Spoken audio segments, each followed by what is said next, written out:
Hello everyone. Today we'll be playing Northern Realms Witchers in this Uprising deck. It's a really powerful list with a lot of power, a lot of consistency. Since the last time we covered it, it now runs Prince and Sace, which gives the deck a little bit more flexibility in terms of its control. If you like the video, you'd be really helping us out by liking, subscribing, and leaving a comment below. Thanks, and I'll see you at the end of the video. Have you considered Baron over Ensace? I have not. Crush those vermin! Oh my goodness, we might have to actually tech back in Vanilla Geralt. This is the second Monsters in a row. Monsters is just so difficult with this deck. Our win condition here is to 2-0.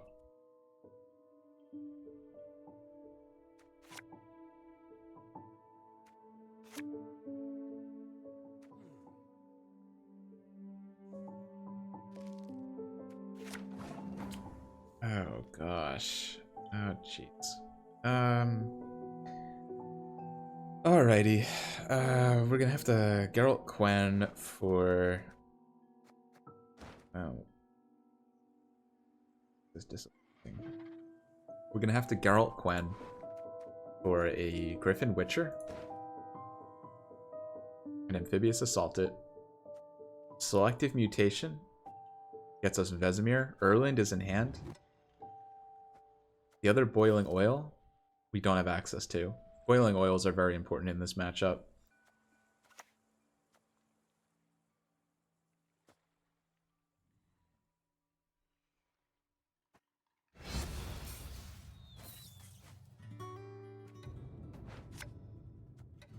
Knights get princesses and we get what?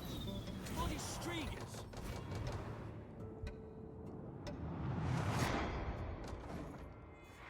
I thought I hit the button already.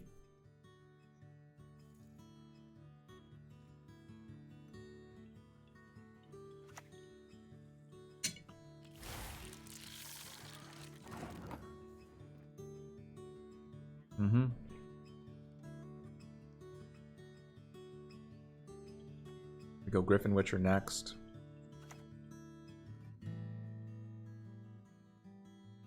We have one win condition here, and that's 2-0ing. I've not found another way to reliably beat Overwhelming Hunger. What was going on about this Mark fella?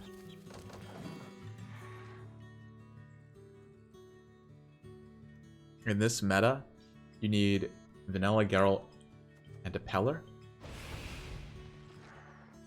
Yeah, not really. Monsters is my least faced faction in this meta.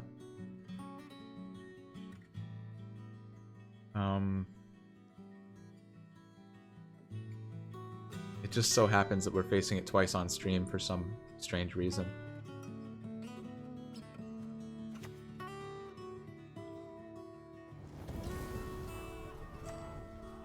Time is the easy thing. Getting down's another matter. Oh, Nova Colgrim. Have I faced Nova Colgrim with NR? I think I have. Why do I not have access? Oh no, I don't have access to my other Boiling Oil here, or Ensace.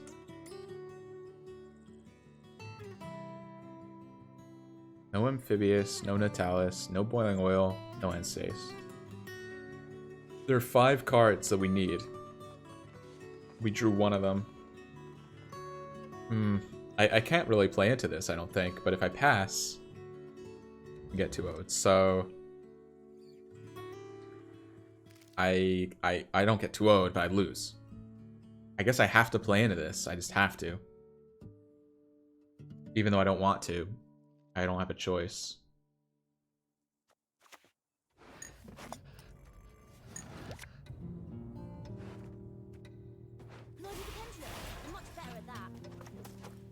Hey, I can see Care Saren from here.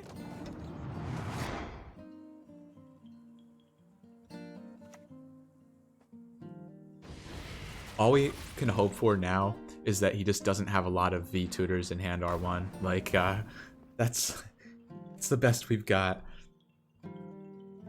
Hold Vesemir, because we're going to be spawning Witchers. We're going to play basically as optimally as humanly possible here. So go Erland now. This world needs witchers, not marauders. Can I come down now? I'll start working on the Foglet.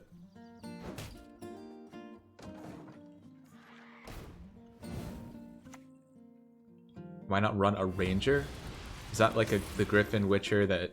the Mentor? Is that what you mean? Or is that the one that boosts from units stacking on the row? I feel like that card is like a little bit... whichever one you're referring to. I feel that both of them are a little bit underwhelming for 4Ps, or 5Ps, excuse me.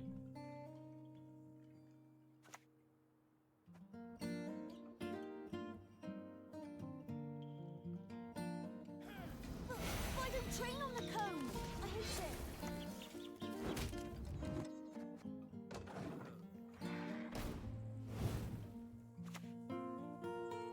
Oh, he's getting our Insace.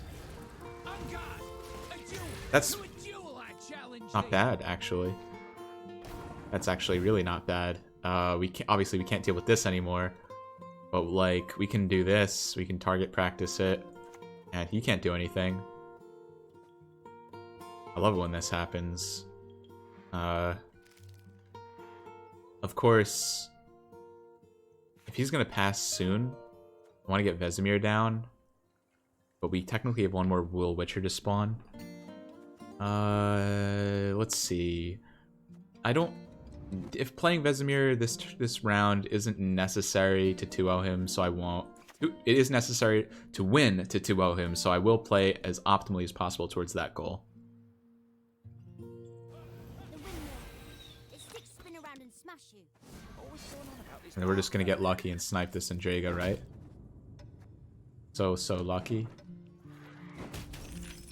Or the Foglet. Do that. He's still going. Okay. Hey, hang on a second. We have an out. It's working, I think. I think this is going in our favor here.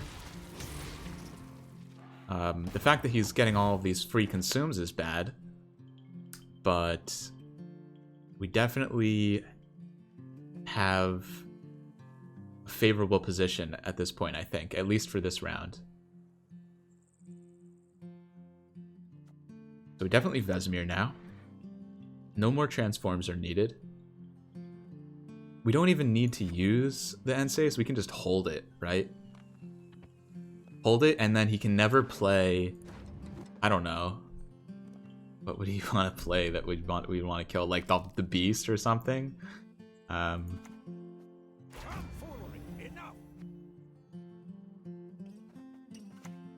Now we're gonna snipe this for real. I'll get it next time.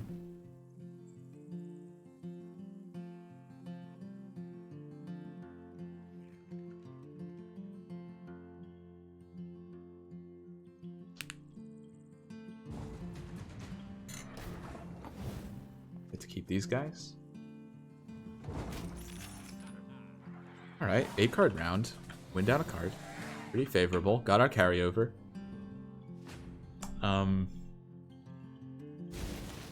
Now, got Amphibious, good. Silver Witchers.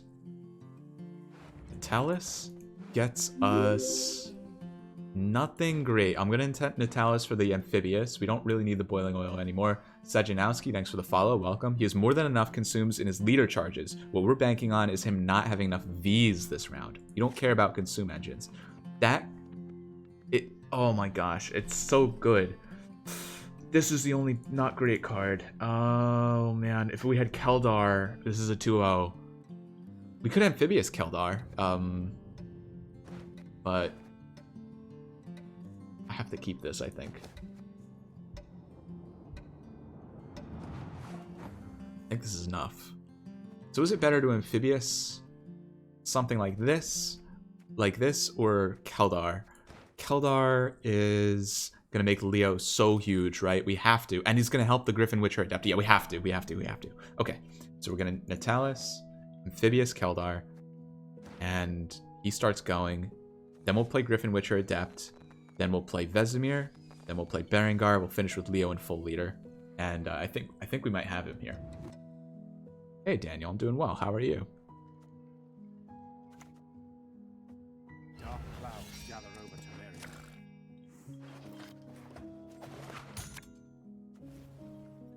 Go on, season yourself with garlic, see what that gets you. We don't even care. If he throws Haunt down, we don't care. We don't need to stop consumes. We just need to outpoint whatever number of Vs he has in hand. We need to outpoint that number of Vs. Okay, that's a good start. It's not V. Every card that he plays that's not V is another step in the right direction for us. Climbing's the easy bit. Getting down's another matter. We're now going to be making 4 points per turn. 2 active, 2 passive. Good. Okay. Go Silver Witchers now, I guess. No, don't go Silver Witchers yet. I feel like Silver Witchers is too much of an... Like, I'm 2-0ing you, right? Like, Berengar is more vague. Like, what is he doing? I don't know. Okay. No. You can't just... Maybe he's still wondering. Points are flying. Gotta dodge. This was actually fine to keep. Now, once I realized I was amphibious-ing Keldar. This is looking good. Looking good. Can I put down now? And now it's like, yeah, you're getting 2-0'd, my friend. Why don't train on the cone? I hate it.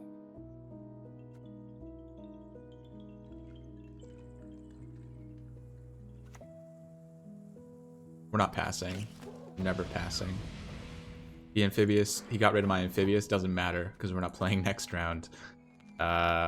Boost, boost, and boost. Okay. Well, let me do this.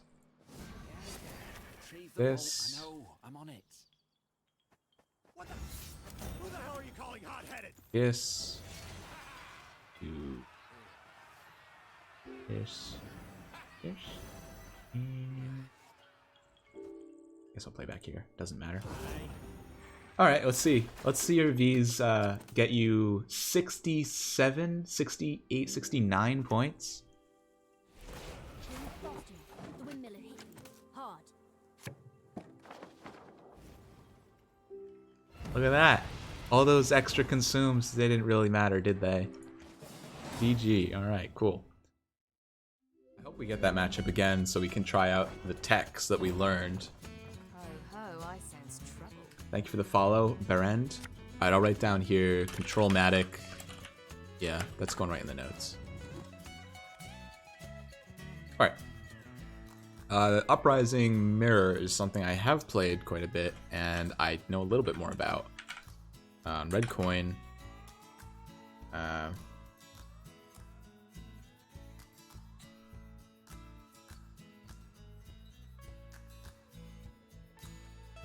Silver Witchers go. Red. I feel like the Griffin Witchers, we can maybe get one Griffin Witcher to stick. I don't think we need both at depths. Maybe this is nice. Knights get princesses and we get what? Bloody Striegers. So there is a line that I've tried before, and that's you go and Sace 1 leader charge on the Griffin Witcher. But part of me thinks that that's actually a bad idea, and it's better for us to simply concede the round to him and just focus on playing our our carryover, our Erland, our Vesemir. Like, we need to play 5 cards this round. Vesemir's the 5th. The first 4 could be Royal Guards, Adept, Erland, target practice, and then Vesemir. I think that's what it's going to be.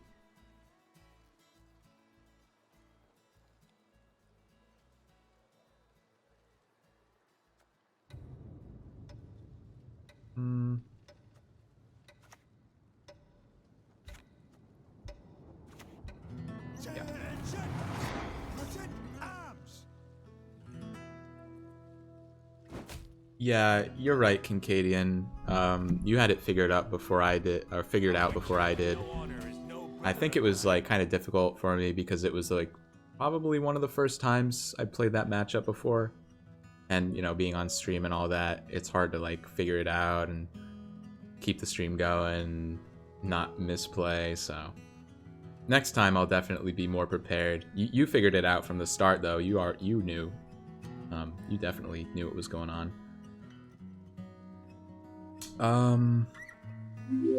Alright. What are we doing here? Ball's on me. Thanks for the follow. Welcome.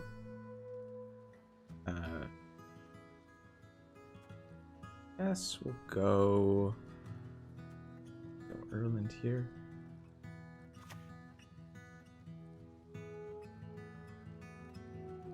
With the rise above, go beyond, become more. Not gonna remove this.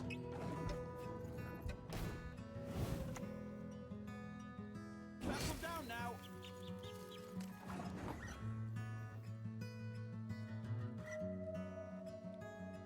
We can buff him up. I think we go Griffin Witcher Adept. We buff him up. And then we'll go for the Geralt Quen Vesemir, and then we're done. Yeah, Griffin Witcher Adept.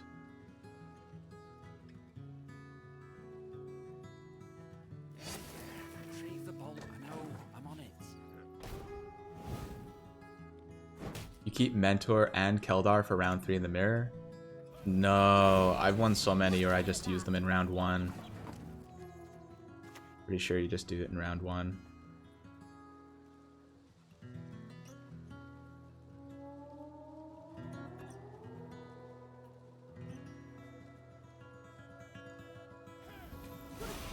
You gotta dodge. You gotta have the Climbing's the easy bit. Getting down's another matter.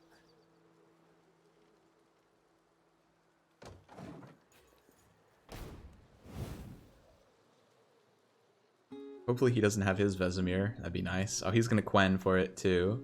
Oh wait, he's not. Alright, that's in our favor then. And he would get the Amphibious, so he can't really bleed us.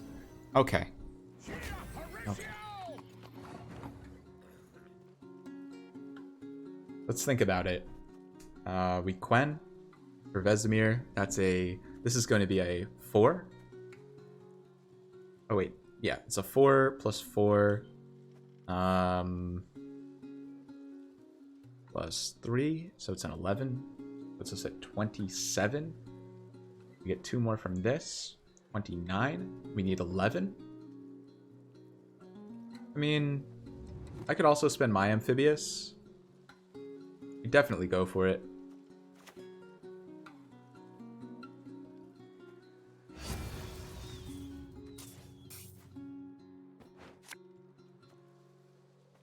Much left of that world. Hey, you see Care Sharon from here? Can I come down now? Some Google floor. Hey, Johnsy.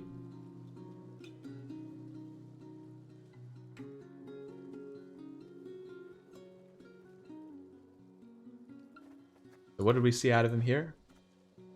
He plays his Vesemir Mentor now. Okay. So, I mean, I think I just passed now. He can't bleed me. I don't know if he would want to, but he can't because of our Amphibious. And then we just take a long round in which he's committed a Griffin Witcher, and I have not. That's about practically the only difference. Most of my opponents don't fight me so hard for round 1 in the mirror, especially on blue. Played 5, lost +1.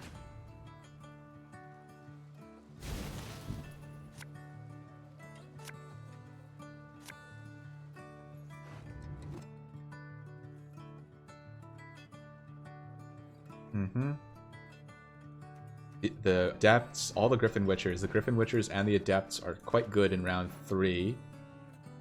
And I guess what I would do is, like, I could Amphibious for, like... I really want to just play Selective Mutation this round, I think.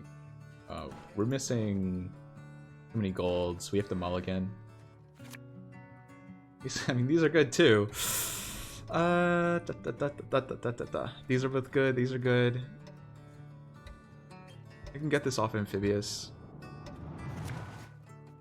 Selective mutation. Alright, so we selected mutation here. I'm certain we selected mutation for Keldar. And what do we mulligan back? Probably like one Scytheman, I guess. I think these are too good. Or they're so good at like moving boosts from the opponent.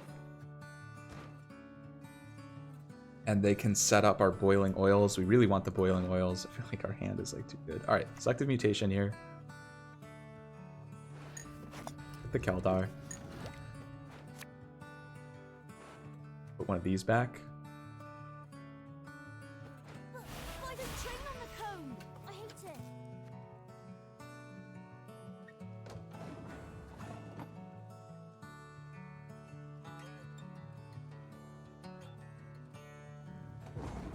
We've also used our Amphibious, but I just feel that, I don't know. I feel like selective mutation, it does spawn Witchers, but it's like 4 points. Like, it's a good round 2 play, I think.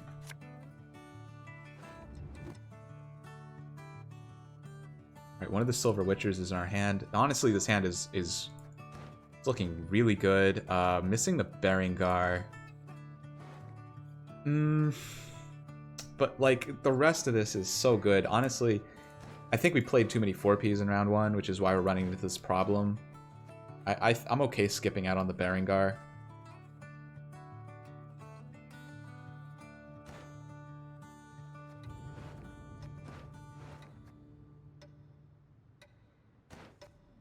We could also brick. Yeah. I'm pretty sure this is a great hand. We're gonna have to protect our Griffin Witcher with like 1 leader charge, but getting this down before the opponent is really helpful.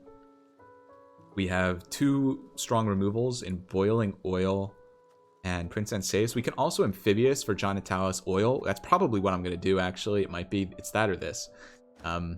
We can do a lot of damage with these guys. So there's a 10 card round, which we missed 1 gold. Let's get it going. The wonders of projectiles and They're on Boiling Oil.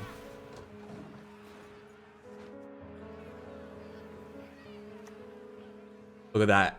Already, this is insane value, right? Because then we just do this.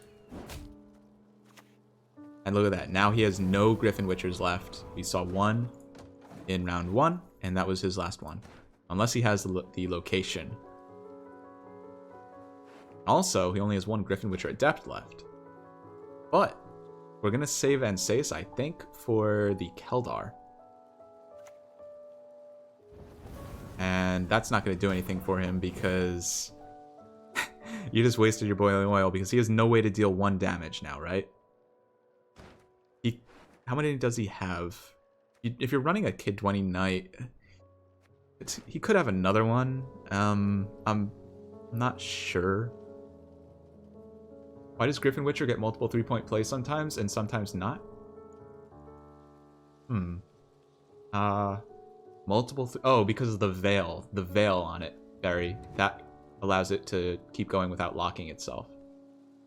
The question is, do I have to protect this from Boiling Oil too? I think if this doesn't get Boiling Oiled, like, I just win, right? the sword finishes him off. Like, now what? What's he gonna do?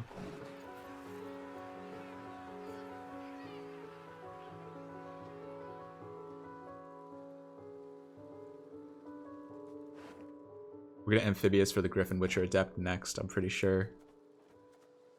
Kind of have to, like, make some plays happen here. It's a little awkward right now.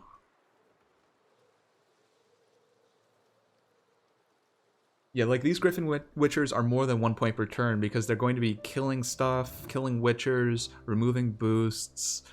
Like, they're super good. And, yeah, like, I don't know. We could kill this. We could also just not do anything about it, and then you just kill Keldar with Anseus, and yeah, we're definitely gonna I think we're definitely just gonna save and saves for Keldar, right? Shouldn't that be always the best thing to do? And the best thing is we can actually transform this guy after he locks. So I will amphibious out the adept here. Might as well take the damage.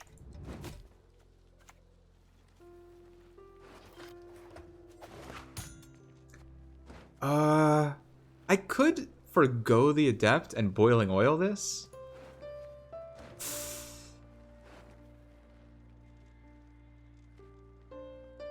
That's actually, I think that's more foolproof. Isn't it? Isn't that just more foolproof? Because we're like killing a Witcher on his board that's 2 points per turn instead of putting a Witcher on our board that's 2 points per turn. I don't know. Yeah. I'm gonna go with that was probably a not bad play. Not bad is, I think, a good way to describe that play. Because he just played Leo on an empty board. This is that awkward point when you have 6 cards in hand.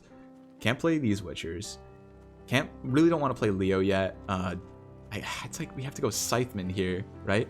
We could go Keldar. I guess we could go Keldar right now, right? What's the worst that can happen? What could playing Keldar right now cost us? 2 points, right? Because he has to wait until next turn before he starts spawning students. So either if he gets answered next turn, he would have spawned a student anyway. So it's just a 2-point difference. Everything else costs us way more. Go on, season yourself with garlic, see what that gets you. Keldar being safe or not isn't the point, though. The point is, even if he's not safe, he's as not safe next turn as he's going to be this turn. So the difference is just 1 turn of him living, which is a 2-point Witcher, which is, you know, way less than playing an early Scythe. Now we can go, you know, Vesemir. Now we have flexibility. I think he's going to forfeit soon, guys. I don't see him playing that much longer. All right. Play this. Strip boosts. Honestly, we should just go for the Leo kill, I think. Adrenaline 4. It's online this time, right? Yes. I'll tell you what. We'll get this guy down to 3, so we have a chance to snipe him next turn. If you were fast enough, the windmiller hit you hard. There we go. Honestly, this is great. We don't even have to use our leader charge here to buff Ansace. We can just kill the Keldar with an unbuffed Ansace, then we can save it until we've gotten more boosted units on the board, which is, I think that's quite nice. Yeah, do that. 1, 2. Gotta make sure that I don't overswarm. I don't think I will. Yeah. Snipe the Witchers. Got a dodge. Gotta have the Oh no. This is just it's unfair at this point. If I play the Scytheman first, he's gonna forfeit any second while I'm explaining this. If I play the Scytheman first, I'm missing 1 point on. Basically, I'm gonna go with my leader Scytheman. I'm missing 3 points. I'm missing 1 on each of them from the Leo. If I play the Leo first, I'm missing 3 points on the Leo from. Or no, I'm missing 2 points on the Leo, right? Because we're gonna get 2 more of these Witchers by the time we play him. So Leo costs 2 points. These cost 3 to do this line. So we go Leo first. Okay. I hope he doesn't have like. You have to be careful he doesn't have like a Yrden or something. Because that's why he's still staying in the game, I think. Yeah, I'm going to start doing Yrden math. He would have left by now if he didn't have a win con. I don't train on the Alright, phone. 2, 4, 6, 7, 8, 9, 10. Alright, Yrden's unlikely now. Yrden's very unlikely now. still, I'll play around it, like, I'll play around it lightly. I can tell that I think my first boosted unit goes on the back row, so... I'll play like... I should do the math. There's more boosts on the front, right? So I'll just do this. I'll play one, so I don't do this too long. I'll play like one Scytheman on the front and then 2 on the back. Right? Yeah. So play the first one on the back. Play the first one on the back, then play the first one on the front and the next one on the back. Okay. Yeah. Wait, no. I did it the opposite way I said I would. I don't think he can fit Yurden with Vanilla Geralt, really, but, like, you never know on ladder, right? Alright, 7, 8, 9, 10. I'm pretty sure there's more boosts on the front, so we'll just do this. Alright, good game. Down a gold as well, I think.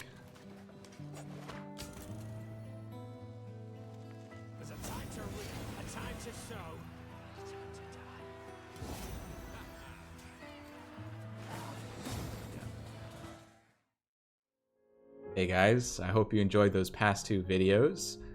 Let's take a moment now to look at this deck and analyze it and see, you know, what kind of benefits and disadvantages it provides. We can look at the target cards, we can look at the thinning, we can look at some of the synergy and really get a good feel for this Uprising deck. So I'd like to start by taking a quick look at the synergy. This deck actually has a lot of synergy. The whole Witchers thing works really well. This deck, it's nothing new, right? Most of us are familiar with it by now. But for those of you who are not, I'll break it down. Basically, we have these cards, Erland, which boosts all units in the deck, and Vesemir Mentor, which boosts all Witchers on the board and in deck as well if you meet Adrenaline requirements. These 2 cards synergize really well with pretty much all the cards in the deck, which are Witchers, and double boost them. So you end up having about 2 points of carryover on most of your cards. That's especially favorable in the Witcher trio. Now, at the start, when Way the Witcher came out, I wasn't a big fan of the Witcher trio, but under these specific circumstances, the Witcher trio ends up being a 15-point play after receiving the carryover from Vesemir and Erland. It's really strong. We've got Geralt Quen, his great tutor, Keldar, a really strong 2-point per turn engine that spawns lots of Witchers, and then of course all the pretty essential Witcher synergy cards. Leo boosts self for every Witcher you control. We've got cards that spawn Witchers, cards that benefit from having Witchers on the board, cards that benefit from having boosted units on the board. Overall, the synergy of this deck is just all over the place. There's just all these cards that work really well together. Too much for me to cover in this short analysis. But let's go ahead and take a look at the target cards now. So for the purpose of this exercise, I will be counting only the cards above 4 provisions that are not summons and that are not tutors. If you'd like a more thorough explanation of target cards and the rule of 16 for that matter, there will be a link for the video on our channel explaining that. So starting at the top, we've got 1, 2, 3, 4, 5, 6, 7, 8, 9, 10, 11, 12. I get that right? Let me check one more time. 1, 2, 3, 4, 5, 6, 7, 8, 9, 10, 11, 12. Wow, yeah. So it's 12 target cards in this deck. I'm actually a little surprised. I thought it was more, but we have 12 target cards. So basically what that means is that we have 4 cards that we can play in the 4P package, which are flexible, without sacrificing any of these target cards, which would be, you know, tutored or basically played from hand. That's pretty nice with a deck like this, especially one that relies so heavily on its 4Ps like Scytheman and Adept, which are pretty critical to your game plan. you definitely want to be playing these, so it helps that you have that extra elbow room and not too many target cards in the deck. Definitely a good deck abiding by the rule of 16 here. In terms of proactivity, this deck has a lot of options. We've got Griffin Witcher Adepts, we've got Griffin Witchers. Griffin Witchers are an excellent blue coin play with a Crystal Skull, giving them Veil and allowing them to reach their adrenaline requirement over and over again, as the Veil will prevent them from locking themselves. Basically turns this card into an unbalanced 3 per turn passive engine. Yikes. What else? In terms of proactivity, we have Geralt Quen, we have Erland. So lots of proactive cards. Definitely gets an A+ in terms of proactivity. Usually you want to have about 4 or 5 proactive cards. This card I've already lost count, or this deck I've already lost count. Royal Guards as well, great proactive cards. Now let's go ahead and look at the thinning. We want to make sure the thinning's not too much but not too little as well. And we have Amphibious Assault is technically a tutor, and it has a net thinning of 1, because although it draws 2 cards from the deck, it puts a copy of itself back in the deck. So that's 2 minus 1 is a net 1 thinning. Geralt Quen is 2 thinning, that's our second tutor. John Natalis is 3, that's our third tutor. We have 2 of the 3 Silver Witchers as summons. So those are 2 summons. That brings us up to 5 thinning. And that is it, isn't it? 5 thinning. It's pretty good. 2 cards or 2 thinning away from perfect mulligans. I think it's a really healthy amount of thinning to have, though. 5 is a nice amount. You don't ever want to have more than 7. We're well within that. And the deck also has other consistency options that aren't in the form of thinning, such as Selective Mutation, which, although it isn't a tutor, it does draw a card into your hand. So it's kind of like a tutor, but doesn't play the card that it tutors, so to speak. It's, technically not a tutor in the terms of the way that we're describing cards right now. I don't want to get too much into it. What else? In terms of Tall Punish, what does this deck have? Now, this is something that the deck kind of struggles with. It doesn't run your typical heat wave kind of thing. We've really just got this Prince Ensace here. And Prince Ensace is a card which can kind of be swapped out as the meta sort of makes you want to put in maybe, a Geralt of Rivia instead sometimes. If you're facing lots of monsters, for instance, with lots of tall units, you might want to swap out this Ensace. But I feel like Ensace is a great card if you can get away with running it instead of a Geralt of Rivia, because it has really strong flexibility in terms of the removal that it can do. You can set it up in certain ways, so you can boost it to 5 and have it duel something and deal with, I think, up to an 8-point target. But again, there are other options in the deck, such as Royal Guards, which can get this card to be much higher with armor and duel some taller targets as well. So it's a pretty decent Tall Punish, but obviously not as strong as something like a Heat Wave. You would just snap it right out of your hand and no problem, whatever card you want is gone. But yeah, that about wraps it up. I think that this deck is a really strong option, probably one of the strongest options for Northern Realms right now. And it's definitely a good deck to play, I think, in the current meta. So I hope you guys enjoyed the video, and I hope to see you next time. Thanks.